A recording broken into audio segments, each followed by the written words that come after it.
आता आपल्याला एमआयडीसी दिसतात, अनेक जे आपल्याकडं धवल क्रांती झाली असेल, उद्योगधंद्यामध्ये आपल्या इथं क्रांती झाली असेल, आपल्याकडे शेतीमध्ये खूप मोठ्या प्रमाणावर बदल झाले असतील, त्या सगळ्यांचा पाया रचण्याचं काम त्या काळामध्ये चव्हाण साहेबांनी केलं. त्याच्यामुळं महाराष्ट्र कदापि चव्हाण साहेबांना विसरू शकत नाही, ही आपल्याला सगळ्यांना मान्यच करावं लागेल. आम्ही देखील महायुतीच्या सरकारमध्ये काम करत असलो तरी राष्ट्रवादी काँग्रेस पक्षाची विचारधारा शाहू फुले आंबेडकरांची विचारधारा आहे. आम्ही आमचा एक नेता म्हणून जे त्याच्यामध्ये चव्हाण साहेबांच्या विचारांनीच पुढे जाण्याचा आम्ही सतत प्रयत्न करत असतो.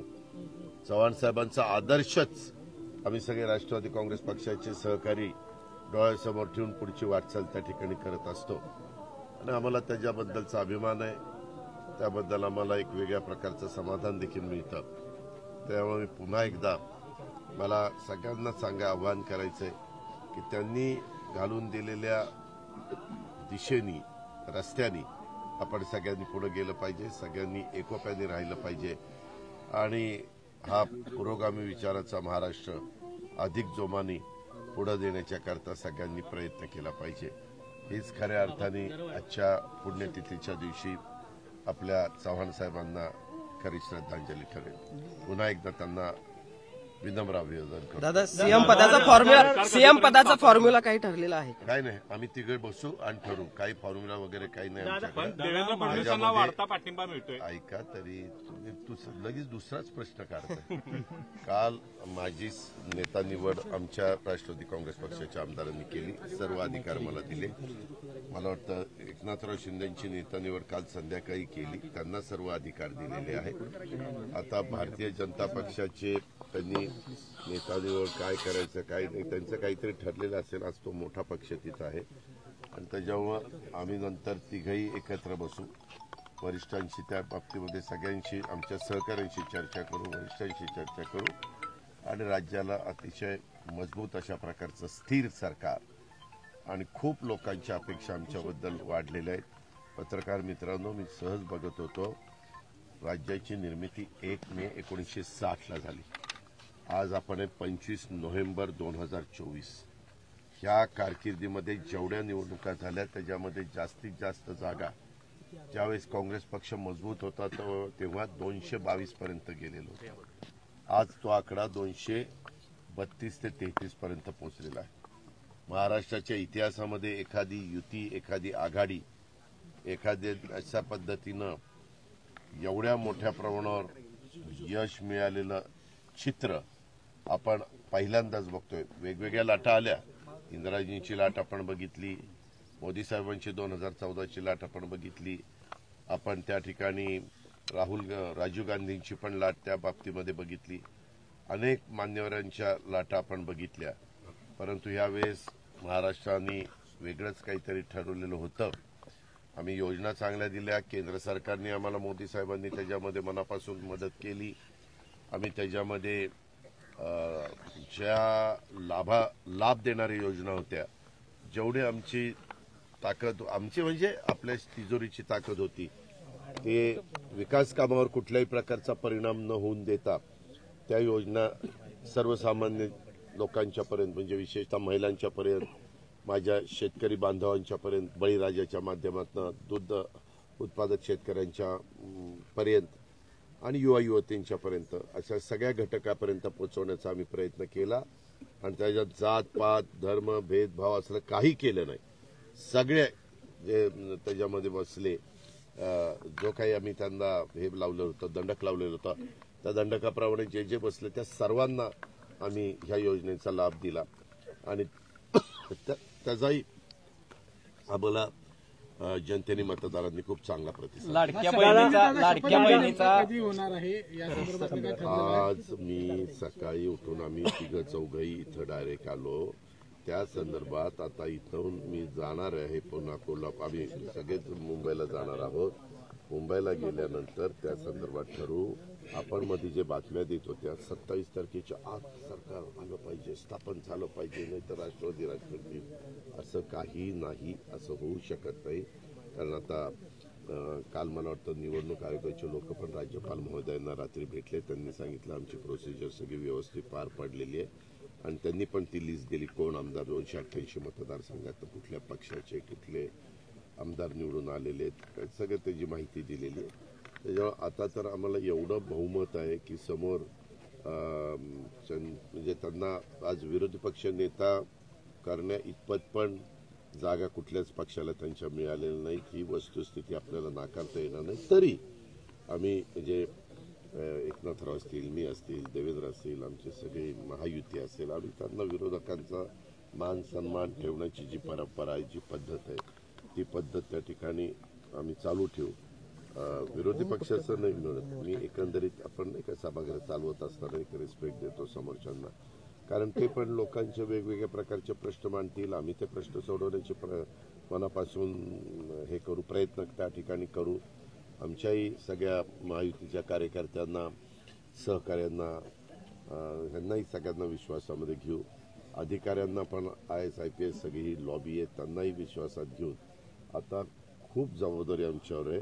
5 वर्ष हे सरकार मजबूतीनं चालणार आहे. केंद्राचं सरकारला अजून 4.5 वर्ष केंद्रात ते काम करणार आहे. त्याच्यावर केंद्र आणि राज्य सरकार मिळून राज्याच्या विकासाकडं, प्रगतीकडं कसं राज्य सर्व क्षेत्रामध्ये आघाडीवर आपलं राहील, ही जी काही आपली परंपरा आहे एक नंबर ठेवायची, ती परंपरा देखील आम्ही ठेवण्यास कुठं कमी पडणार नाही. अशा प्रकारे रोहित दादा तुम्हाला भेटले नाही त्याला हे का आपल्या इथं एक पद्धत आहे, मराठी संस्कृती आहे. आपण वडीलधाऱ्यांचा आम्ही पण जर लवकर आलो असतो काय आमच्या त्या पोलिसांनी आम्हाला शाळांनी तिकडेच नेलं, नाही तर कदाचित साहेबांची आमची पण इथं गाठ पडली असती. मी मुश्रीफ साहेबांनी, आमच्या सचिननी, मकरनामा, आम्ही सगळ्यांनी दर्शन घेतलं असतं. आपल्यामध्ये वडीलधाऱ्याचं दर्शन घेतात. तुमच्या घरी तुमच्या वडील समान व्यक्तीची भेट झाली तर दर्शन घेताना तुम्ही प्रीती संगम बघायला मिळाला असता दादा. अरे बरोबर आहे रे, पण आता काय करतो टायमिंग जुळलं नाही. माहित पडलं त्याच्यावर डिपार्टमेंटवर पण चिडलो. दादा परत प्रीती संगम होऊ शकतो का पवार? आजचा दिवस हा आपल्या चव्हाण साहेबांचं स्मरण करण्याचा आहे. चव्हाण त्यांचं साहेबांचं स्मरण करूनच आमच्या सगळ्यांच्या मनात अतिशय आदराची भावना त्या ठिकाणी आहे आणि कायम ती राहणार. आणि चव्हाण साहेबांचा जो विचार आहे तो कधी महाराष्ट्रातली जनता विसरू शकते. दादा मुख्यमंत्री दादा मतदारसंघात आलो असतो तर वेगळं घडलं असतं. सभा घेतली तुम्ही म्हटलं मी थोडक्यात वाचला. नाही रे बाबा, तुम्ही मनानेच काही पण करण्या होता इथं. मी बोललो त्याशी, मी त्याला म्हणालो की तुला शुभेच्छा, तू निवडून आला, चांगलं काम कर, शुभेच्छा दिल्या. दादा तुम्हाला मुख्यमंत्री पदाचे काही आमदार तुमच्या संपर्कात आहे का? अनिल पाटलांनी दावा केला. हो महाराज, काल निकाल, परवा दिवशी निकाल लागला दुपारी, अजून आमदार पोहोचायचे. काल आमची 11 वाजता मिटिंग झाली लगेचच का, आणि आज आम्हाला एवढं प्रचंड बहुमत आहे ना. आज असं आहे का किंवा 2-3 आमदार इकडे तिकडे खेचाखेची केली तरच बहुमत होणार आहे असं नाहीये. दादा हा विजय आपल्याला एक तर अपेक्षित होता का? आणि दुसरी गोष्ट, ज्या पद्धतीने एवढा मोठा विजय झालाय, विरोधक जे आहेत ते म्हणतात की ईव्हीएमचा घोटाळा किंवा मॅनेज करून सगळ्या पद्धतीने महायुती निवडून आलेली आहे. आता छत्तीसगड निवडून आलं, तिथं ईव्हीएमचा घोटाळा नाही झाला. महाराष्ट्रामध्ये लोकसभेच्या निवडणुकीला आमचा दारुण महायुतीचा पराभव झाला. आम्ही पराभव मान्य केला, हा जनतेचा कौल आहे. बरोबर, तेव्हा ईव्हीएम परफेक्ट होतं का, तर त्यांचा विजय झाला. असं नसतं बाबा, त्याच्यामध्ये ईव्हीएमला दोष द्यायचं काहीच कारण नाही. आम्ही यश अपयश हे मतदारांच्यावर अवलंबून असतं. मतदारांचा विश्वास संपादन करण्याच्या करता महायुती आणि महायुतीच्या घटक पक्षांचे सगळे नेते मंडळी, उमेदवार जसे यशस्वी झाले तसे ते झाले नाही. आज चव्हाण साहेबांच्या साताऱ्यामध्ये एक देखील महाविकास आघाडीचा माणूस निवडून नाही आला. शोकांतिका कशी, लोकांना जे पटतं तेच लोक करतात. दादा मोठं राज्य भाजपने घेतलं, छोटं राज्य झारखंड काँग्रेसला दिलं, म्हणजे मोठ्या राज्याचं वलय. मी काल पवार साहेबांची ती प्रेस ऐकली. आता त्याच्यामध्ये ते हरियाणा दिलं आणि ते घेतलं आणि जम्मू काश्मीर.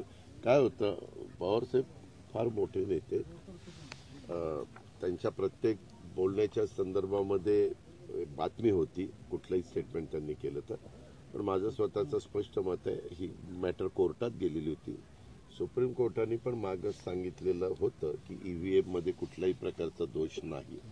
ईव्हीएम मशीन हे व्यवस्थित आहे आणि आपल्या एवढ्या निवडणुका झाल्या, सगळ्या काही गोष्टी झाल्या. आता मग पंजाब सारखं राज्य त्यांच्या ताब्यात गेलं, कर्नाटकासारखं राज्य ताब्यात गेलं, तेलंगणासारखं राज्य ताब्यामध्ये गेलं, दिल्लीसारखं राज्य ताब्यामध्ये गेलं, अशी कितीतरी राज्य, पश्चिम बंगाल तुम्हाला आठवत असेल ते राज्य ताब्यामध्ये गेलं. अशा गोष्टी झाल्या ना, असं कसं नाही म्हणता तुम्ही? दादा लाडकी बहीण योजना पट्ट्यावर पडली असं महिलांचा टक्का पण मतदानाचा वाढलाय. हो का, लाडक्या बहिणींनी आम्हाला मनापासून साथ दिली, हे आम्ही नाकारू शकत नाही. त्या सगळ्यांना मनापासून धन्यवाद, त्यांचे मनापासून. संख्याबळ आणि समीकरण पाहता अजितदादांना सीएम पदाची संधी मिळणार नाही असं तुला सकाळपासून इतरांनी काय म्हणावं, प्रत्येकाने आपलं आपल्या खाली काय आहे ते बघा ना. आमचं कशाला काळजी करता? आमची काळजी करायला आम्ही सर्व आमदार, आमचं महाविकास महायुती आणि माझ्या पक्षाच्या बरोबर असणारे सगळे आमचे नेतेगण, कार्यकर्ते खंबीर आहेत. आम्हाला किमान 2 वर्ष तरी दादा मुख्यमंत्री म्हणून बघायला मिळतील असं अपेक्षा आहे. कुणाला? जनतेला. ते आमचं आम्ही ठरवू. मंत्रिमंडळाचा काही फॉर्म्युला दादा आणि निवडून आलेले जे सगळे नेते आहेत, ते आमदार आपल्याला, त्यांनी यशवंतराव चव्हाण साहेबांचा विचार आहे तो ठेवला नाही असं कालच्या प्रेसमध्ये शरद पवारांनी म्हटलेलं आहे. नाही, तुम्ही कसं बघता? आम्ही आलोय ना, आम्ही ठेवलंय ना. आमच्या इथं चव्हाण साहेबांचा फोटो असतो आणि मग आम्ही बाकीचे तिथं असतो. ही गोष्ट लक्षात घ्या, आमच्या कुठल्याही फ्लेक्सवर वगैरे बघितल्यानंतर. आणि आम्ही आता किती दिवस आम्हाला नावं ठेवणार आहे तुम्हाला माहित नाही. आपल्याला एक माहिती का, 78ला जी घटना घडली त्याला चव्हाण साहेबांचा पाठिंबा होता. चव्हाण साहेबांचा पाठिंबा होता. तुम्ही का पोहोचता आता? सगळं सोयीचं राजकारण नाही रे बाबा चालत. आम्ही केलं की ते चुकीचं. आम्ही आजही म्हणतोय ना की आम्ही चव्हाण साहेबांच्याच विचारांनी चाललेलो आहे, शाहू फुले आंबेडकरांच्याच विचारधारेने चाललेलो आहे. आम्ही सांगतोय ना. दादा, सातारा जिल्ह्याला मंत्रिपदाची संधी आहे का तुमच्याकडून? हो आहे. मंत्रिमंडळाचा काय फॉर्म्युला ठरलेला आहे का? जुन्या मंत्र्यांना आहे तसं कंटिन्यू केलं जाणार नाही, ते आमचं आम्ही ठरवू. त्याचा फॉर्म्युला वगैरे नाही. आमच्यामध्ये काय करायचं ते आम्ही राष्ट्रवादी काँग्रेस पार्टी ठरवू. भाजपनी काय करायचं ते ठरवतील, शिवसेनेने काय करायचं ते ठरवू. विरोधी पक्षनेता मिळेल की नाही अशी परिस्थिती एका बाजूला. अरे बाबा, 29 असल्याशिवाय मिळणार नाही. पण राज्यसभेवर देखील आता पुढच्या नियुक्त्या महाविकास आघाडी जरा मोठं मन दाखवून तुम्ही विरोधी पक्ष देणार आहे का? आमचं मन आता फार मोठं मन. तुम्ही इतकं सोयीचं विचारता. ज्यावेळेस असं काही असतं केंद्रामध्ये एक 54च्या पुढे आकडा गेल्याशिवाय विरोधी पक्ष नेते मिळालं का? नाही मिळालं. मग इथं कशी अपेक्षा धरता तुम्ही? सक्षम लोकशाहीसाठी पाहिजे ना विरोधी पक्ष नेता. तुलाच करायचं. दादा, पहिल्यासारखं साताराकडे तुमचं लक्ष राहणार आहे का? हो, पहिलं तुझ्याकडे. याच्यात गमतीचा भाग जाऊ द्या. सातारा हा पहिल्यापासून मी पालकमंत्रीपद इथं पहिलं घेतलेलं होतं आणि इथं खूप चांगले कार्यकर्ते, चांगली जनता आहे, चांगले सगळे पत्रकार सगळे चांगले, आणि त्याच्यामध्ये काम करायला मला इथं नेहमीच आवडतं. मी ज्या वेळेस अर्थमंत्री म्हणून काम करत आलेलो आहे त्यावेळेस सातारला झुकतं मापच देण्याचा प्रयत्न केलेला आहे. कालही केलाय, आजही करतोय, उद्याही करत राहील. माझ्या हातात आहे. दादा, लाडकी बहीणमुळे जो आर्थिक ताण आलाय राज्यावर, एक प्रकारे तुमचीच नाराजी होती अशी एक चर्चा होती. तो ताण आता माझी नाराजी असती तर मी योजना सभागृहात वाचून दाखवली असती का रे? मला जे पटतं, तुम्ही मला इतके वर्ष ओळखता, एखादी गोष्ट माझ्याकडनं चुकली तर मी इथं सकाळी 7:30 ते संध्याकाळी 7:30 न पाणी पिता न काही करता इथं बसलेलो आहे, आत्मक्लेश केलेला आहे, तो जाणता. मी कशाला काय, मला जे योग्य वाटतं, जे राज्याच्या हिताचं आहे, जे आर्थिक शिस्त न मोडणार आहे, त्याच गोष्टी आम्ही करतो. आणि तुम्ही मला सांगा, मी त्यावेळेस 75,000 कोटीमध्ये हे सगळं बसवायचं गणित. आम्ही फायनान्सचे लोक, प्लॅनिंगचे लोक ज्यावेळेस बसलो, काही रिटायर झालेल्या तज्ज्ञांशी पण मी चर्चा केली. म्हणजे तज्ज्ञ म्हणजे कोण?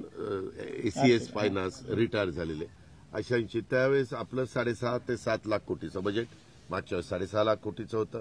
त्याच्यात 75,000 कोटी रुपये आपल्याला बाजूला काढायचे, म्हणजे 10% रक्कम साधारण बाजूला काढावी लागत होती.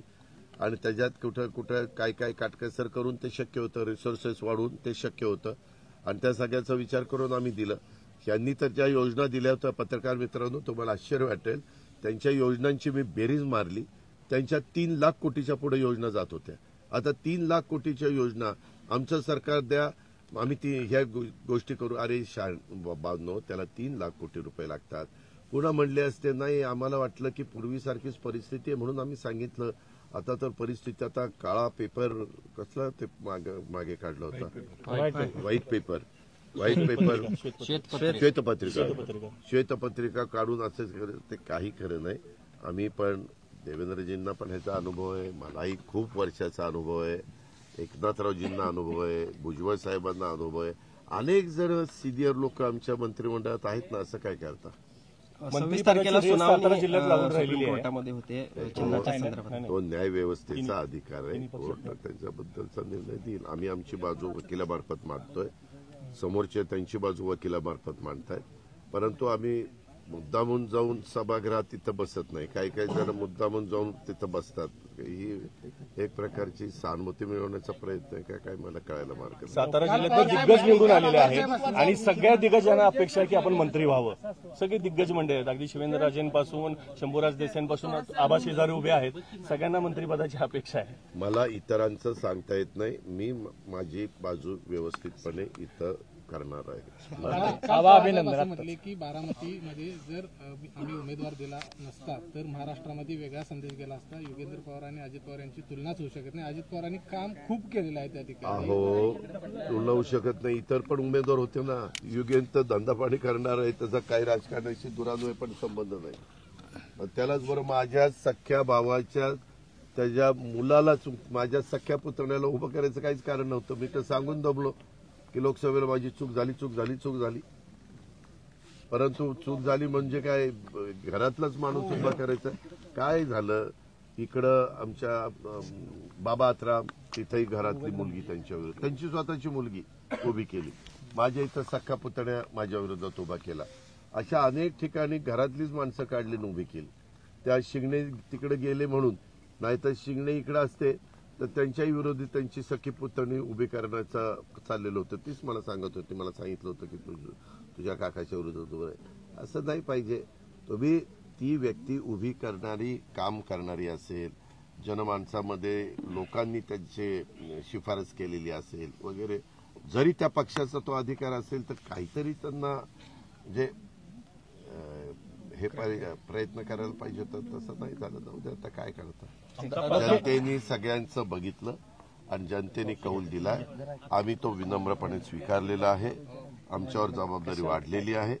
राष्ट्रवादी काँग्रेस पक्ष आणि राष्ट्रवादी काँग्रेस पक्षाचं एकंदरीत सर्व दूरपर्यंत पोहोचवण्याचं काम आम्हाला संघटनेच्या माध्यमातून करायचंय. आम्ही सरकार बघत तेही काम त्या ठिकाणी करू आणि पुन्हा एकदा एक चांगलं वातावरण राष्ट्रवादीच्या बद्दल संपूर्ण महाराष्ट्रामध्ये निर्माण करण्याचा प्रयत्न करू. देवाभाऊ अजितदादा आणि एकनाथ शिंदे हे लाडके भाऊ म्हणून निर्माण झालेले आहेत महाराष्ट्रामध्ये. तर हे लाडके भाऊ लाडक्या बहिणींची आश्वासनं पुढे अशीच पाळतील का? यामध्ये आम्ही ज्या योजना दिलेल्या आहेत ती आश्वासनं पाळणं आमचं कर्तव्य आहे. ज्या योजना दिलेल्या आहेत